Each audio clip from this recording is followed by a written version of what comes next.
California में आमतौर पर जंगलों में आग की ऐसी घटनाएं जून और जुलाई के महीनों में सामने आती रही हैं, जब गर्मियां अपने चरम पर होती हैं। और अक्टूबर तक आग की ऐसी घटनाएं होती रहती हैं। लेकिन इस बार सर्दियों के सबसे ठंडे महीने जनवरी में ही जंगलों में आग लग गई। क्यों जनवरी में आग लगी? दुनिया की कई रिसर्च बता रही हैं कि क्लाइमेट चेंज के कारण साल में फायर वेदर दिन बढ़ रहे हैं, यानी फायर वेदर डेज बढ़ रहे हैं। वो दिन जब हालात आग भड़कने के लिए ज्यादा माकूल हो सकते हैं। कैलिफोर्निया ऐसा ही एक इलाका है, यहाँ फायर वेदर डेज बढ़ चुके हैं। इस बार गर्मियों का मौसम यहाँ काफ़ी गर्म रहा और उसके बाद के महीनों में बारिश भी बहुत कम हुई। साल के इन दिनों में कैलिफोर्निया में जो हवाएं चलती हैं उन्हें सेंटा एना विंड्स कहा जाता है। सूखे मौसम में अगर आग लग जाए किसी भी वजह से, चाहे वो मानव जनित हो या फिर कुदरती हो, जैसे आसमान से बिजली गिरना, तो यह आग तेज सूखी हवाएं जो है इस आग को और भड़का देती हैं और काफ़ी दूर तक ले जाती हैं। जो चिंगारियां हैं, जो जली हुई पत्तियां हैं, वो दूर तक जाती हैं। और ये हवाएं दक्षिणी कैलिफोर्निया के अंदरूनी इलाकों से तट की ओर चलती हैं। और इस महीने बीते एक दशक में कैलिफोर्निया में इन हवाओं की रफ्तार सबसे अधिक रही, 150 किलोमीटर प्रति घंटा तक पहुंच गई। ये हवाएं अभी और चलेंगी, इसलिए आग कुछ और दिन खींच सकती है। ये तेज हवाएं आग को भड़काती हुई पहाड़ों से नीचे घाटियों की ओर ले आई हैं, जहां काफी लोग रहते हैं और इसीलिए इन इलाकों में आग से सबसे ज्यादा नुकसान दिख रहा है। कैलिफोर्निया में करीब एक दशक तक सूखा रहा। ये ध्यान देने की बात है कि कैलिफोर्निया काफ़ी सूखा इलाका है, पानी का संकट यहाँ बहुत सामने आता है। 2 साल पहले ये सूखा खत्म हुआ। नमी के साथ इन इलाकों में तेजी से झाड़ियाँ और पेड़ बड़े हुए और जब वो सूखे उसके बाद तो आग के लिए सबसे अच्छा ईंधन साबित हुए। इसके बाद पिछली गर्मियाँ काफ़ी ज़्यादा गर्म रहीं जो अभी गुजरी, और उसके बाद बारिश के मौसम में बारिश औसत से बहुत कम हुई और फिर सर्दियाँ भी सूखी ही रहीं अभी तक। और सेंटा एना हवाएं जो चलती हैं वो अंदरूनी इलाकों से उच्च दबाव के कारण वो सूखी हवाओं को तट की ओर लाती हैं, कोस्ट की तरफ लाती हैं और आग को भड़काती हैं किसी भी वजह से, अगर कोई आग जंगलों में लग जाए। इन हवाओं से पहाड़ों और घाटियों में पेड़ पौधों में नमी कम हो जाती है, सूखी हवाएं, शुष्क हवाएं होती हैं, वो सूखने लगते हैं। और लॉस एंजलिस के ठीक उत्तर पश्चिम की ओर सेंटा मोनिका माउंटेन्स लगे हैं। इन इलाकों में आग भड़कने की संभावना बढ़ जाती है। सेंटा मोनिका और सैन गैब्रियल पहाड़ियों की तीखी ढलानें और घाटियां आग भड़कने की आशंका को और बढ़ा देती हैं।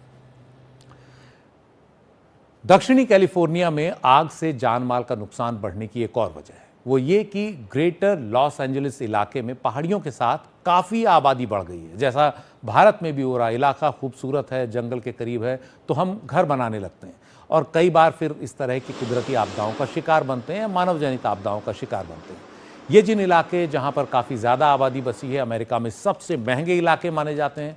अमेरिका की कई जानी मानी हस्तियाँ, ख़ासतौर पर हॉलीवुड की हस्तियों ने यहाँ अपने घर बनाए हुए हैं। इन इलाकों में बसावट से जंगल की आग और भयानक हो जाती है, आग लगने की आशंकाएँ बढ़ जाती हैं।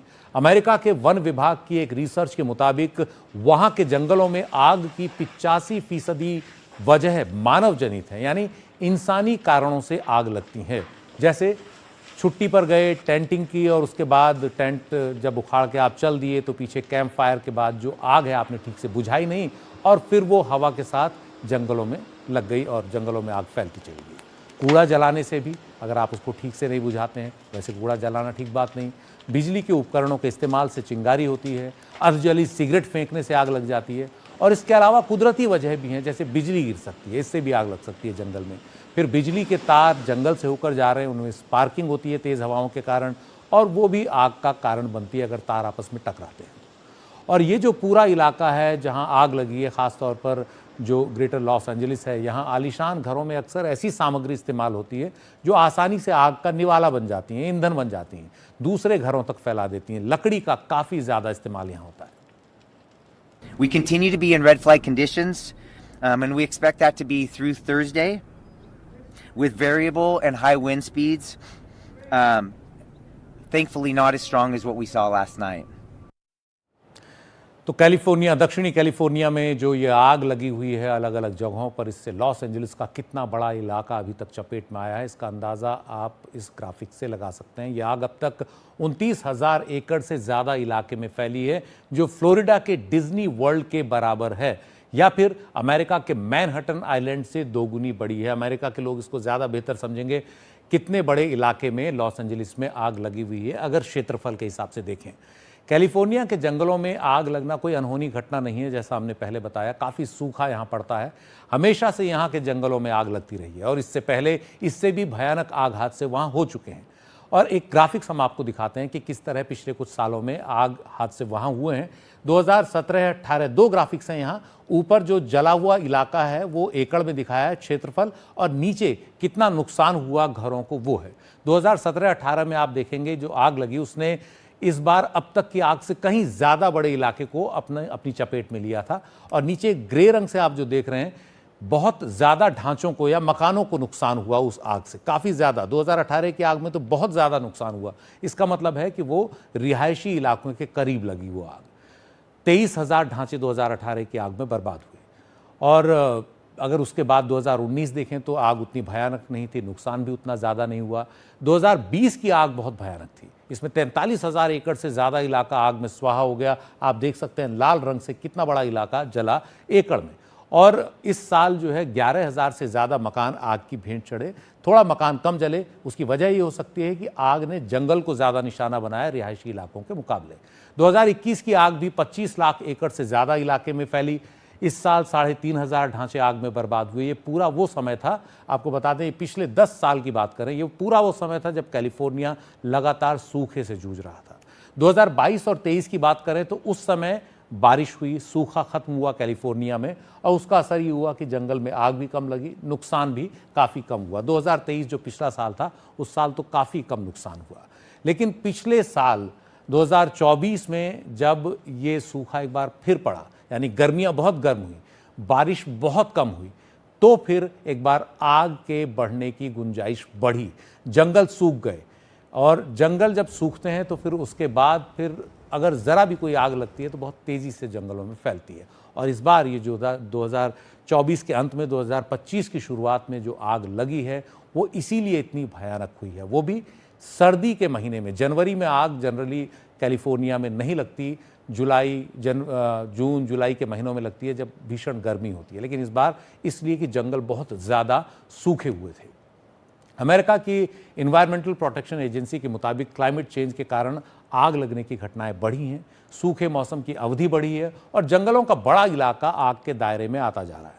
साफ है, जंगलों में आग लगने की आशंका तब सबसे अधिक होती है जब बारिश कम हुई हो। ये हम बार बार बता रहे हैं ताकि चीज़ें ठीक से समझ में आएँ।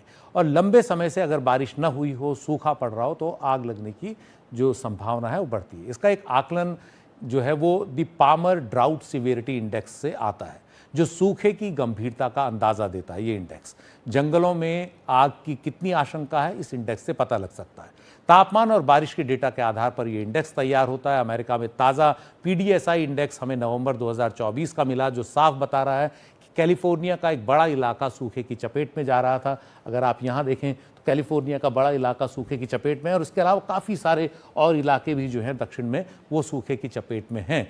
और ये इंडेक्स बता रहा है कि इन इलाकों में, जंगलों में अगर आग लगी है तो वो कभी भी भयानक हो सकती है। इसके पीछे पर्यावरण के कई कारक जिम्मेदार हैं, जैसे सूखा, बारिश की कमी और मिट्टी में नमी की कमी। अब एक एक कर आपको दिखाते हैं अमेरिका के national integrated drought information system के 3 ताज़ा मैप्स के जरिए, जो पहले से ही इस बात का संकेत दे रहे थे कि माहौल इस बार जंगलों में आग के अनुकूल होता जा रहा है। अगर आप पहला मैप देखेंगे, द US ड्राउट मॉनिटर, यानी अमेरिका में सूखे की स्थिति को मापने वाला मैप, सबसे ताज़ा मैप 31 दिसंबर तक की स्थिति बता रहा है। और इसमें अगर आप देखेंगे तो इस ज़्यादा लाल रंग जो है ये बता रहा है कि यहाँ ज़्यादा सूखा पड़ रहा है। तो कैलिफोर्निया के आसपास के इलाकों में काफ़ी सूखा है, यहाँ भी काफ़ी सूखा है। लेकिन अगर ये सूखा इलाका जंगलों के आसपास हो तो यहाँ जंगलों में आग लगने से काफ़ी ज़्यादा नुकसान होता है, आग काफ़ी तेज़ी से फैलती है। तो DO अगर आप देखेंगे, D0, तो वो वाले इलाके हैं पीले रंग से जहां सूखा आ सकता है, और जो रंग जितना गाढ़ा होता जा रहा है वहां उतना ज़्यादा सूखा है, उसकी डिग्री उतनी ज़्यादा बढ़ती जा रही है। और हमने बताया कि आपको दक्षिण कैलिफोर्निया में किस तरह से इसमें गाढ़ा लाल रंग और थोड़ा गहरा भूरा रंग जो है वो आ रहा है। और इस दौरान नदी नालों में जो झील है उनमें भी पानी कम हो जाता है और स्थितियां आग भड़कने के अनुकूल होती हैं। एक और मैप प्रेसिपिटेशन का, यानी बारिश की स्थिति को दिखाता है। किसी इलाके में लंबे समय तक बारिश ना हो तो सूखे की स्थिति बनती है। अमेरिका में अधिकतर जगहों पर आप देखेंगे सूखा पड़ा हुआ है जहां बारिश भी कम हुई है। जो इलाका जितना सफ़ेद है वहाँ बारिश उतनी कम हुई है। आप देखेंगे सफ़ेद इलाके वो हैं जहाँ सबसे ज़्यादा आपको भूरा रंग दिखाई दिया था, यानी ड्राउट सबसे ज़्यादा था। आपको तीसरा मैप दिखाते हैं, सॉयल मॉइस्चर मैप।